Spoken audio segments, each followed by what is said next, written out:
আমি ক্লান্ত, প্রাণ এক, চারিদিকে জীবনের সমুদ্র সফেন। আমার এই দুদণ্ড শান্তি দিয়েছিল নাটোরের বনলতা সেন।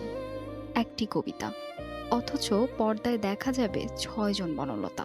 ধূসর আকাশের নিচে ছড়িয়ে ছিটিয়ে থাকা বইয়ের পাতা, আর তার মাঝেই লুকিয়ে আছে এক মস্ত বড় রহস্য। মাত্র ৫৫ সেকেন্ডের একটি টিজার দিয়েই সামাজিক যোগাযোগ মাধ্যমে রীতিমতো তোলপাড় সৃষ্টি করে আসছে ঈদের ছবি বনলতা সেন।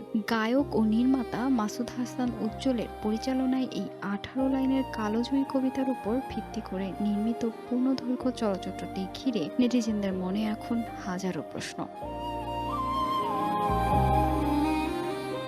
কবিতায় কেবল একজন বনলতার কথা উল্লেখ থাকলেও এই সিনেমায় কেন ভিন্ন ভিন্ন ৬টি নারী চরিত্রকে আনা হলো তা নিয়ে দর্শকদের মনে কৌতূহলের জাল আরো বেশি ঘনীভূত হতে শুরু করেছে।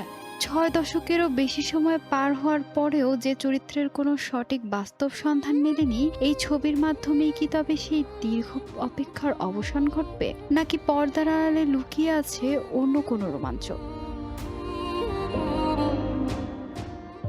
বিখ্যাত এই কবিতায় নাটোরের কথা মোট ২বার উল্লেখ থাকলেও জীবনানন্দ দাশের চিঠিপত্র বা কোনো ঐতিহাসিক নথি ঘেঁটে কবির নাটোর যাত্রার কোনো প্রমাণ পাওয়া যায়নি। তবুও বনলতা সম্পর্কে দুটি গল্প বেশ প্রচলিত। প্রথম গল্প অনুযায়ী, জীবনানন্দ যখন দার্জিলিং মেল ট্রেনে যাচ্ছিলেন, তখন নাটোর স্টেশন থেকে এক ভদ্রলোক এক তরুণীকে নিয়ে ট্রেনে ওঠেন।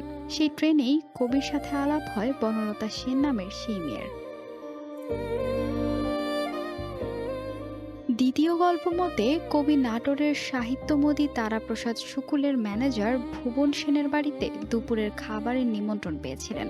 সেখানে ভুবনের বিধবা বোন বনলতা সেন কবিকে খাবার পরিবেশন করেন এবং সেখানেই তাদের সেই বিখ্যাত দুদ্বন্দ্বের পরিচয় হয়। যুগে যুগে বহু শিল্পী নিজেদের কল্পনা থেকে বনলতার ছবি এঁকেছেন, যার মুখ ছিল শ্রাবন্তীর কারুকার্য আর চুল ছিল বিদিশার অন্ধকারের মতো। নির্মাতা মাসুদ হাসান উজ্জ্বলও কোনো ঐতিহাসিক সত্যতা প্রমাণের চেয়ে নিজের কল্পনা থেকেই সাজিয়েছেন এই সিনেমা, যেখানে কবি জীবনানন্দ দাশের চরিত্রে অভিনয় করেছেন জনপ্রিয় অভিনেতা খায়রুল বাশার এবং আলোচনার কেন্দ্রবিন্দুতে আছেন মাসুমা রহমান নাবিলা। বাংলাদেশ ছাড়াও বিদেশের মাটিতে ধারণ করা হয়েছে সিনেমার একাংশ।